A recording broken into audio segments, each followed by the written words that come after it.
Welcome to Our Girl Relationships. We talk about the problems people face in their day-to-day lives. Let's start with the video. I'm a 28-year-old male and I've grown up in an orphanage. I've always had a deep inner desire to know my biological parents since their identity and my past has always been a mystery to me. I only knew that I had been brought into the orphanage when I was 4. I have no memory of what my life was like before. I only knew my experiences in the orphanage and later in life. So as I grew older, I became more curious about my parents and my past. I met my wife when we were both in university. For the first time in my life, I felt a familial feeling like I belonged somewhere. Because of my experiences throughout my life, I found it hard to forge bonds with people, and our relationship wasn't smooth sailing. However, we managed to deal with everything like adults and stayed strong throughout the entire relationship. There were times when I felt like we wouldn't last, but we did. And when I finally proposed, she was ecstatic. When I met her mother, I was really excited to know that she grew up in my hometown, since that was one of the few pieces of information I still had about my past. And I felt that since she grew up there, she could help me to find information about my parents. I didn't bring this up with her immediately, though. I knew that this could dampen the mood, and I wanted to focus on my upcoming marriage and my soon-to-be wife. Her family had accepted me completely, making me feel like I have a place to call home for the first time in my life. After years of being alone and not having anyone to be there for me, it was a relief to be able to depend on someone and have emotional support. They quickly made me a part of their family, and I truly felt like I belonged among them. I couldn't have been luckier to have such a considerate wife and in-laws. Sometimes I couldn't help but feel that perhaps my wife got the short end of the stick. Perhaps she deserved more than I could give her. Present in-laws who could contribute equally to a lavish wedding as the one her parents were paying for.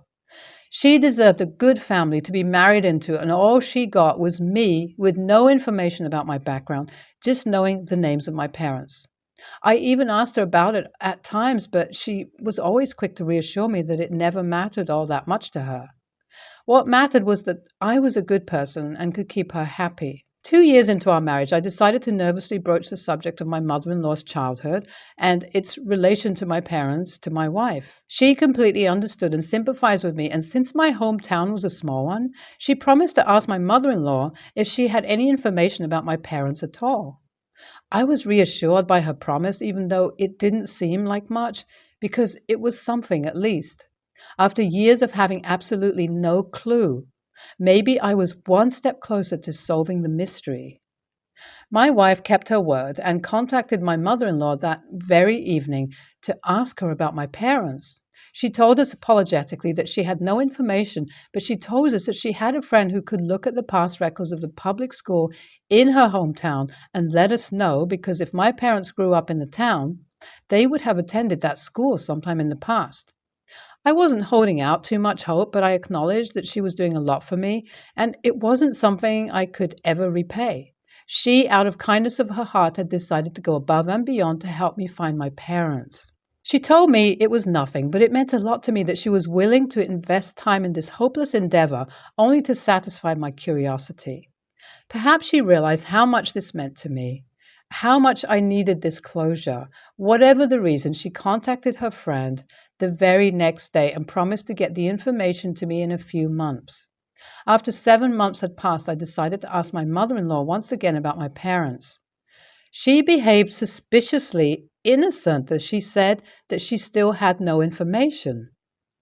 I could tell that something was wrong, but I was unwilling to confront her at this point. What I couldn't understand was why she would keep information about my parents from me, especially after knowing how important this was to me. I tried to tell my wife that my mother-in-law was hiding something from me, but she got incredibly offended, and not wanting it to escalate into a fight, I apologized and took back my words. I knew that something was fishy here, but I couldn't jump straight into accusations with no proof. I had to subtly broach the subject instead of being confrontational. Perhaps she had a good reason for hiding information from me. I couldn't take it any longer after 3 more months and told her that I knew she was hiding something from me, and I understood that maybe it was to protect me. But I was an adult. She denied it at first, but then she admitted it, telling me that some things were better left unknown, and maybe I was lucky to not remember anything about my past or my parents at all. I was honestly confused and rather hurt at this because she knew how much it hurts me that I know nothing about my parents and how hard I find it to belong anywhere or fit in any group because I know nothing about my past. Her saying something as insensitive as this was hurtful to me, and I honestly told her that this wasn't something I had ever expected from her. It has been a few months since this happened, and neither of us are as comfortable with each other as we used to be once upon a time. My wife understands that something happened, but I'm unwilling to hurt her by saying anything about my mother-in-law. My mother-in-law, on the other hand, seems hurt but determined to keep the information from me. Since she is the only person who has the information that would help me, I feel rather betrayed. Maybe I would have understood if she gave any reasons for her behavior, but she gave none. This goes against everything I had once believed her to be. I hope that things can get settled between us soon, but it cannot happen unless she tells me the reason for her behavior. She is being unnecessarily hurtful, and I hope that she realizes that. I had considered her to be my family, but family doesn't behave like this. I hope we go back to our previous bonding soon. So I was rather traumatized today, and because of my own actions, I cannot blame anyone else. It was all me. My mother-in-law had apparently been scolded by my wife, and she was getting stressed out because of my disagreement with her mother. She had requested my mother-in-law to talk to me and make up with me because it was hurting her to see the two people she loved the most in the world not get along with each other. My mother-in-law felt guilty for hurting her only child like this and agreed that maybe she needed to have an open conversation with me instead of having a disagreement for no reason. My wife set up a time for both of us to talk and threatened me to do my best to make up with my mother-in-law. Honestly, I was feeling rather guilty at this point, as if I had blown things out of proportion, so I was ready to do whatever it takes to settle things between us. I realized that the way I had reacted was not mature at all, and I should have kept my patience and told her to tell me the truth instead of blowing up. When the day for us to meet rolled by, I was feeling nervous, but I was ready with an apology because I knew that my mother-in-law was a good woman and genuinely did care about me. When she came to meet me, we both apologized, and she told me that she realized I was not a child. She shouldn't be trying to protect me from anything because that only made things worse. She regretted not giving me a proper reason as to why she wouldn't tell me about my parents, but now she was willing to undo her mistake. She asked me multiple times if I was certain that I wanted the information about my parents because it might not be to my liking. I told her that even if my parents were some kind of criminals, I wanted to know about them because I had lived my entire life knowing nothing about them. She seemed a little disappointed with my answer, but agreed to send me all the information about my parents the very next day. She told me multiple times that I should be prepared since the information was extremely unappealing, but I had been preparing my entire life for this. I told her that no matter what the information was, I needed it. She agreed and told me to call her if I needed any kind of emotional support and that my past doesn't believe me. Today, ever since I woke up, I've been feeling uneasy. I kept thinking about the information that my mother-in-law was going to deliver to me today. I was prepared for any kind of horrible news, but I still kept feeling uneasy because if the information was bad enough that my mother-in-law didn't want to tell me about it, it was scaring me. Still, I was determined, and the moment her package delivered to me, I sat down to open it, knowing that my life could change now. I was ready. I was not ready. What I read from the files which were in the package were not something I had genuinely expected at all. I saw my parents for the first time, realized how they looked. They became more concrete beings in my mind instead of faceless figures. Then I found a new clipping about them, and what I read is going to haunt my dreams. I had expected them to have something dodgy in their past, but this was beyond my imagination. I had never expected something as disgusting as this. My father had schizophrenia and always mistrusted everything around him. He had occasional frenzied fits when he would become dangerous to everyone.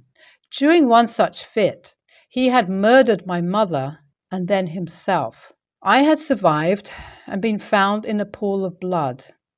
I realized then why my mother-in-law considered me lucky for not remembering my past. I was glad to have the information, but gladder to have someone like my mother-in-law who would go to such great lengths to protect me. The mother-in-law should have just come clean instead of creating such a mess of misunderstandings. OP might have overreacted a little, but that's understandable. I'm glad OP has mother-in-law and his wife now. Honestly, OP overreacted. He shouldn't have stopped talking to mother-in-law. Mother-in-law was more of a mother to OP than OP's parents had ever been. I hope OP is doing well now.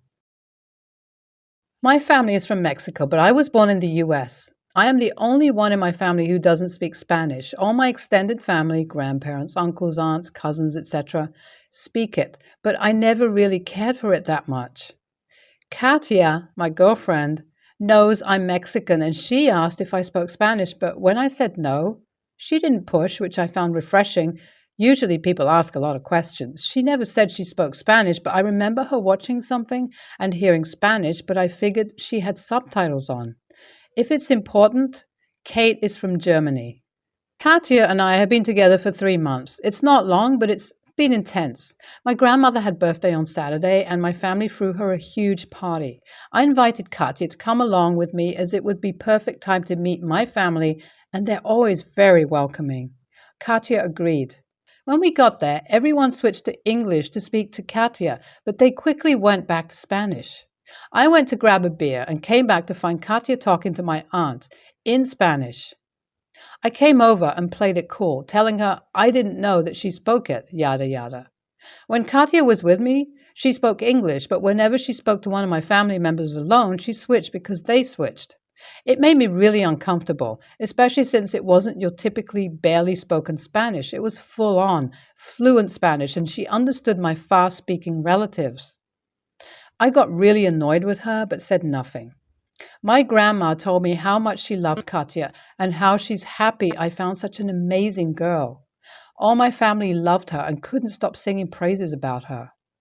On our way back, I got really angry with her, and when we got to my apartment, I told her that I feel betrayed that she hid that she spoke Spanish and how she made a fool of me out there. I admit I was shouting because I was so angry. I felt humiliated. She asked me to calm down and told me that she never hid anything. I accused her of sneakily making her way into my family instead of having them warm up gradually. She asked if I was being serious, and I confirmed. She called me a jerk and left my apartment. I was too angry to stop her. I'm waiting for her to call me with apologies, but she hasn't been in touch since Saturday night. I told my brother about it, and he's told me that I am the fool. But I really feel disrespected by Katia. AITA for getting angry and shouting. She hid she spoke my language. YTA, it sounds to me like you are more jealous of the fact that she can speak Spanish. Maybe do some digging on your own insecurities before getting upset with your girlfriend over being bilingual. She asked you if you spoke Spanish and you don't. So she didn't have to speak it around you. If I were you, I'd be more than thrilled that she was able to communicate with your family in what I'm assuming is a lot of their first language. She wasn't hiding this big secret or doing it to be malicious or hurt you. OP, how can it be your language if you do not speak it? She asked if you spoke it. You said no. She dropped it. Did you ask if she spoke Spanish? Most Europeans speak 2 to 5 languages and are taught 2 besides their own in school. YTA, she does not owe you anything. YTA, forget the language aspect, of which you never actually asked, but accusing her of sneakily making her way into your family? What does that even mean? If you truly like her, you should be happy that they do too. You're projecting your personal family issues onto her, and it may make you lose the relationship. My husband and I have 2 kids, Ryder, 21, male, and Juliet, 16, female. Both of them are close to both set of grandparents and visit them regularly. Juliet is discovering her style, and she's experimenting with clothes, hairstyles, and makeup. Ryan gave her a sew machine last month, and she kind of went nuts with this, doing a lot of pieces for fun. Since Julie is still a minor, we set a few rules because we believe that even when she's expressing herself, there's still things that she shouldn't wear, like no see-through things, no large cleavage, and no minis. She's always mixing colors, patterns, prints, and textures, pants under skirts, dresses as cardigans, big earrings and necklaces, etc. Sometimes it does feel too much, but that's just fashion, isn't it? She seems happy, and we don't think it's fair to call her outfits ugly when she's just having fun and experimenting. She still tones it down when it comes to family gatherings because she's afraid people will say something. It's important to add that Ryder 100% supports and encourages his sister.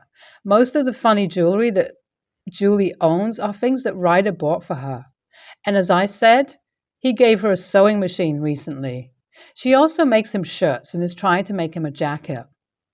Yesterday was Ryder's 21st birthday, and we decided to have a small party just with family. Julie asked Ryder what his theme was so that she could dress accordingly, but he said that she could dress however she wanted, and I swear you could see Julie's eyes sparkle. She ended up wearing a weird combination, but looked happy, and Ryder said she looks pretty. As soon as everyone starts to come, they eye Julie, but nobody says anything.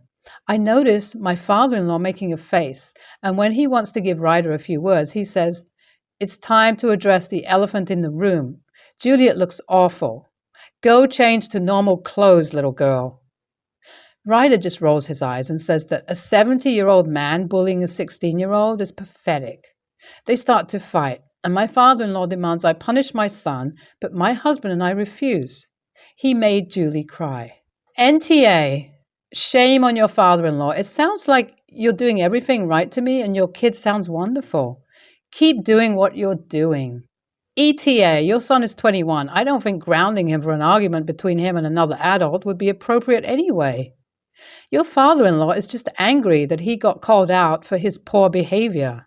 NTA, your son was defending his sister. Your father-in-law was acting pathetic, and nothing that you said was wrong. Not only that, but how does he expect you to ground or punish a 21-year-old man? He's an adult. He can voice his opinions and grievances without worrying about being reprimanded. Father-in-law needs to grow up.